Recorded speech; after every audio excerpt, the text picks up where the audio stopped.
So we need to get the facts straight. How does this virus work? How does it transmit? Where does it want to go? And let's protect ourselves. I'm Dr. Peter Lin. I'm a family physician in Toronto, Canada. The coronavirus is a family of viruses that can cause as mild things as just a common cold, all the way up to SARS or MERS. These are these bad pneumonias that we're talking about. And basically what these viruses are, they look like a tennis ball with all these spikes sticking out of it. And depending on the type of spike, it allows that virus to attach to certain places. So some viruses, they have the spike that attaches to your nose. So basically you just get a common cold. But the SARS virus and this new virus that we're talking about has the spike that allows it to attach to the cells in your lung. And when it attaches there, it puts in information to make photocopies of itself. So it uses our equipment to make more viruses. I'm declaring a public health emergency of international concern over the global outbreak of novel coronavirus. Most of the coronaviruses live in animals. In this particular case, it was from Wuhan. There was a fish market where they were selling live animals. And the thought is that the virus was in a live animal, then it crossed into a human.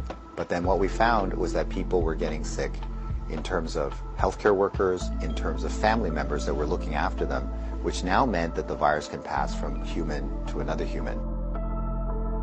Just like all viruses, it needs to reach a target, which is your lung. And it has to get there with your help. It has no feet and no wings. So therefore it needs us to move it there. So that's why we keep saying, don't hang around sneezy people because you're going to breathe it in. And don't touch your face because that's how the virus is going to get in. The masks are helpful, but they're not necessary because they're leaky. The ones that you and I buy basically have pockets here, so therefore the virus can get in. What the masks really do is they stop us from touching our face. If you're sick, we tend to mask you, so therefore you're not spewing out the viruses to other people sitting around you. The true people that have the real masks are the N95. Those are sealed. These are for the doctors that may be caring for their patients. So in the beginning, the coronavirus will cause kind of like flu-like symptoms or a cold. So people just get the stuffy nose, that kind of thing. But you'll understand that as soon as that virus starts manufacturing in your lung cells, they're producing all these copies of the virus, all of a sudden now you kill the lung cells. So now you can't exchange oxygen. And that's why one of the early symptoms is people get very short of breath and they tend to have a difficult time breathing, and that's why they end up in hospital. So currently, unfortunately, we don't have a direct treatment for the coronavirus. So we don't have a medication that can kill it off. And so it's really supportive. So in other words, the patient can't breathe, we give them oxygen, help them to breathe. They can't drink, so therefore we give them fluids to support them. Their kidneys begin to shut down, we help them with all those things. So it's a very supportive process. This is a new virus that we've never seen before. So our immune system, our army, are having a hard time figuring out what to do. So usually what we have to do is we make something called antibodies. So these are things that can grab onto the spikes that we see on the virus, and it'll get rid of the virus for you, and that will actually bring you back to good health. So therefore the elderly may have a worse outcome, and of course the young children. So the babies, their immune system is not so good either, so they may not make those antibodies as well. So just remember, your hands may be with virus. Virus cannot hurt you because it can't get through the skin, but the moment I do this, now I've brought the virus right to where it wants to go.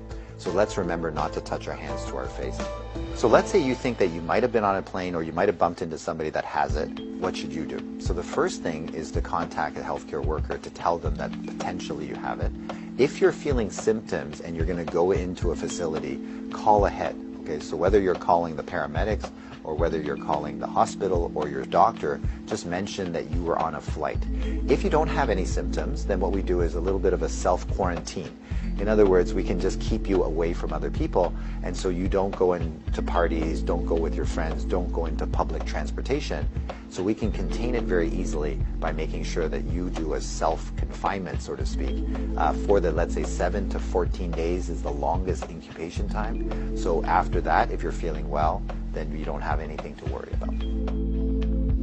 So if we get the facts right, then we don't have to be overly worried, but we do the right things so that we don't get the virus ourselves and that we don't pass it on to others. And if we look after each other in this way, this virus will have nowhere to go. It needs us to move it, it needs us to make copies for it, and if we don't help it, then the virus will stop.